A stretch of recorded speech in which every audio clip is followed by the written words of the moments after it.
Assalamualaikum warahmatullahi wabarakatuh. Bismillahirrahmanirrahim. Alhamdulillahi rabbil alamin. Wassalatu wassalamu ala asyrafil mursalin Sayyidina Muhammadin wa ala alihi wa ashabihi ajma'in. Subhanaka la ilma lana illa ma 'allamtana innaka antal alimul hakim. Amma ba'du fa inna asdaqal hadithi kitabullahi ta'ala wa khairal huda hudan nabi sallallahu alaihi wasallam wa syarral umuri muhdatsatuha wa kullu muhdatsatin bid'ah wa kullu bid'atin dhalalah wa kullu dhalalatin finnar. Wa qala al-musannif rahimahullahu ta'ala wa nafa'ana wa iyyakum bi'ulumihi fid dharain. Amin. Pemirsa Hilaluddin Channel yang sama-sama dirahmati oleh Allah Subhanahu wa taala.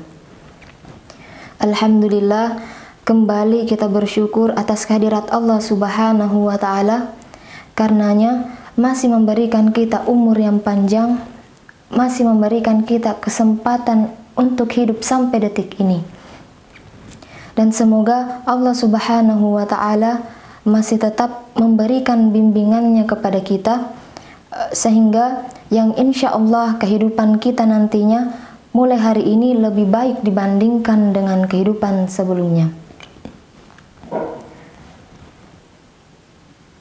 Dan tak lupa pula kita mengirimkan salawat dan salam kepada junjungan kita Nabiullah Muhammad sallallahu alaihi wasallam.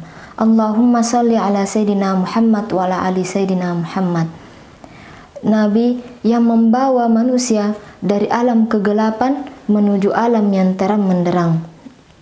Sekaligus Nabi sebagai uswatun hasanah, kecuer madeceng.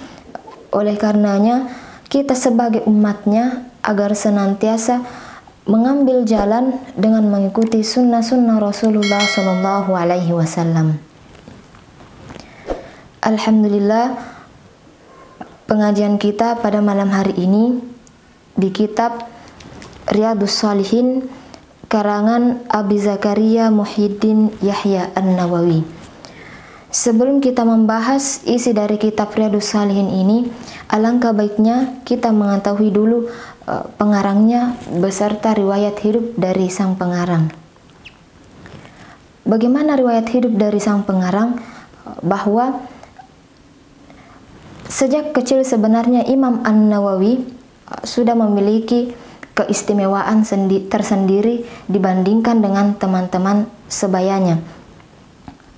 Ini diceritakan oleh ayahnya yang bernama Sharaf bin Mari An-Nawawi yang mengatakan bahwa pada malam ke-27 Ramadan di rumah yang sederhana, ketika ingin tidur beliau mematikan lampu. Kenapa mematikan lampu? Itu sesuai dengan sunnah Rasulullah Sallallahu Alaihi Wasallam. Yang pertama, karena sesuai dengan penelitian mengatakan bahwa ketika kita ingin tidur dan dengan mematikan lampu itu mengisyaratkan kepada otak kita agar kiranya ia beristirahat sehingga menghasilkan tidur yang berkualitas. Dan kedua, zaman semakin berkembang. Dahulu orang menggunakan pelita, akan tetapi sekarang kita menggunakan misbah atau lampu. Pada zaman dahulu menggunakan pelita. Kapan tersenggol sedikit, maka akan terjadi kebakaran.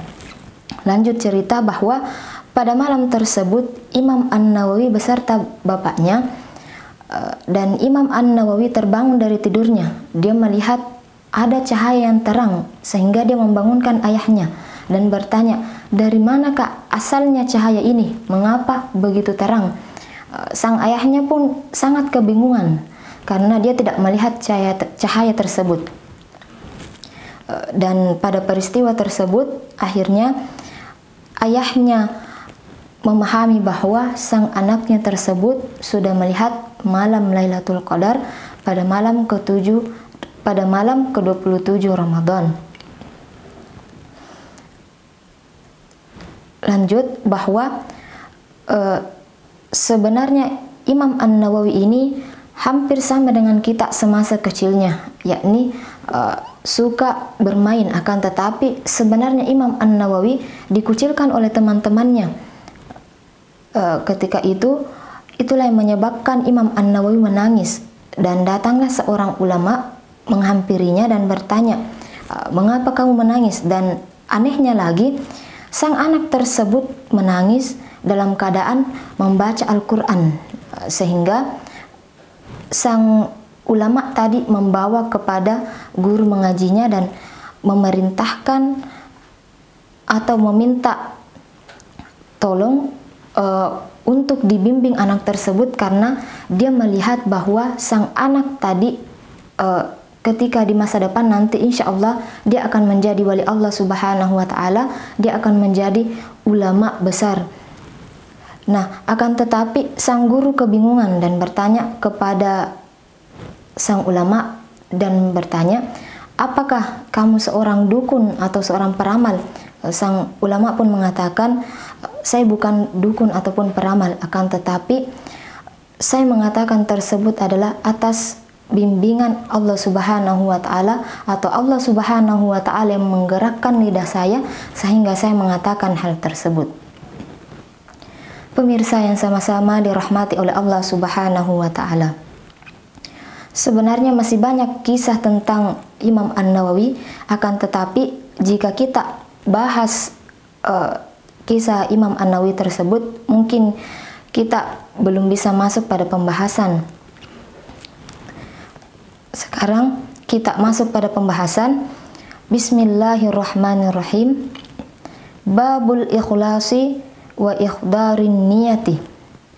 Bab tentang keikhlasan dan menghadirkan niat fi jami'il a'mali wal aqwali wal ahwali, pada setiap perbuatan dan perkataan, al-barizah wal khafiyah, baik yang nampak maupun yang tersembunyi.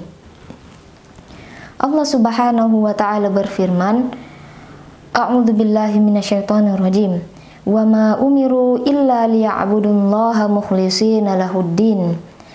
Mereka tidaklah diperintahkan oleh Allah Subhanahu wa Ta'ala kecuali mukhlishina lahuddin, dengan ikhlas dalam menjalankan agama, hunafa'a, dengan lurus, wa yuqimus salata wa yu'tuz zakata, agar mereka mendirikan salat dan menunaikan zakat, wa dzalika dinul qayyimah, itulah agama yang lurus. Nah, pada surah Al-Bayyinah ayat 5 ini memberikan syarat atau memberikan bukti bahwa, atau alasan mengapa Imam An-Nawawi mengambil atau membuka pembahasan Riyadhus Shalihin ini dengan babul ikhlas, karena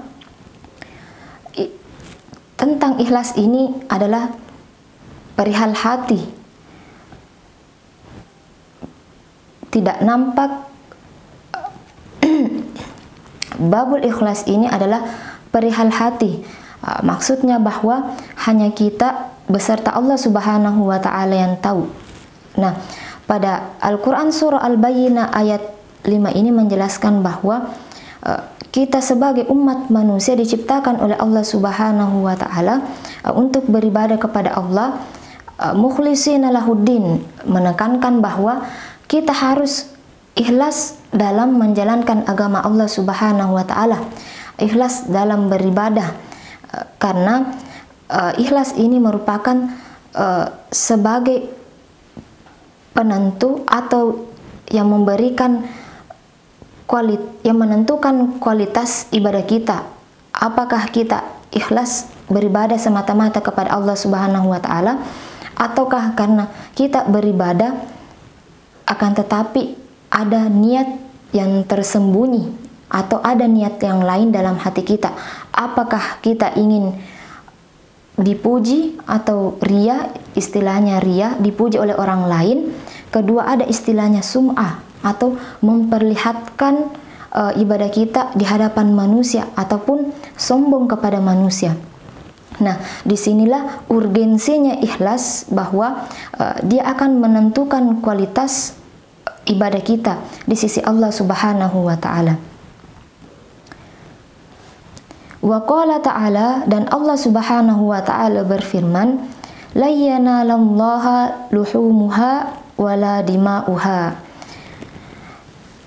Tidaklah sampai kepada Allah luhumuha, daging, wala dima'uha, dan darahnya, walaki yanaluhut taqwa minkum, akan tetapi yang sampai kepada Allah Subhanahu wa Ta'ala adalah takwa di antara kalian.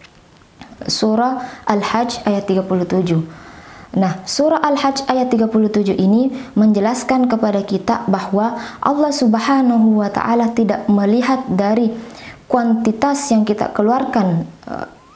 Sebagaimana kita tahu bahwa surah Al-Hajj ayat 37 ini merupakan ayat yang berkaitan tentang kurban. Nah, ketika kita berkurban, bukan seberapa banyak daging yang kita kurbankan, bukan seberapa banyak darah yang mengalir ketika hewan tersebut disembelih sampai kepada Allah Subhanahu wa Ta'ala, akan tetapi walaki yanaluhut taqwa minkum, akan tetapi yang sampai kepada Allah Subhanahu wa Ta'ala adalah takwa kita. Nah, kan kita sudah mengetahui bahwa takwa merupakan menjalankan perintah Allah Subhanahu wa Ta'ala serta menjauhi larangannya dengan cuma satu niat, yakni mencari ridho Allah Subhanahu wa Ta'ala. Maka di sini lagi menjelaskan betapa pentingnya niat tersebut. Wa qala ta'ala, dan Allah Subhanahu wa Ta'ala berfirman, Qul in tukhfu ma fi sudurikum, katakanlah jika kamu sembunyikan di dalam hatimu, au tubaduhu, atau kamu tampakkan, ya'lamhullahu, Allah Subhanahu wa Ta'ala Maha mengetahuinya. Ini dalam surah Ali Imran ayat 69,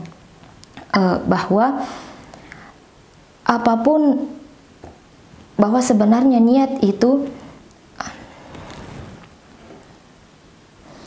bahwa Allah Subhanahu wa Ta'ala mengetahui segala sesuatu, baik yang nampak atau yang kita utarakan maupun yang tidak kita utarakan. Jangankan untuk kita menyampaikan kepada orang lain, akan tetapi jika terbesit dalam hati kita, maka hal tersebut sudah diketahui oleh Allah Subhanahu wa Ta'ala.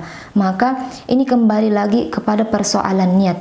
Meskipun kita mengatakan kita ikhlas, misalnya menyumbang di masjid ataupun di pondok pesantren, akan tetapi di dalam hatinya terbesit mengatakan bahwa ada niat lain, misalnya karena ria tadi, sombong dan lain-lain sebagainya. Meskipun kita mengatakan kepada masyarakat bahwa kita ikhlas semata-mata kepada Allah Subhanahu wa Ta'ala, akan tetapi jika ada terbesit dalam hati kita, maka tentu saja itu mengurangi dari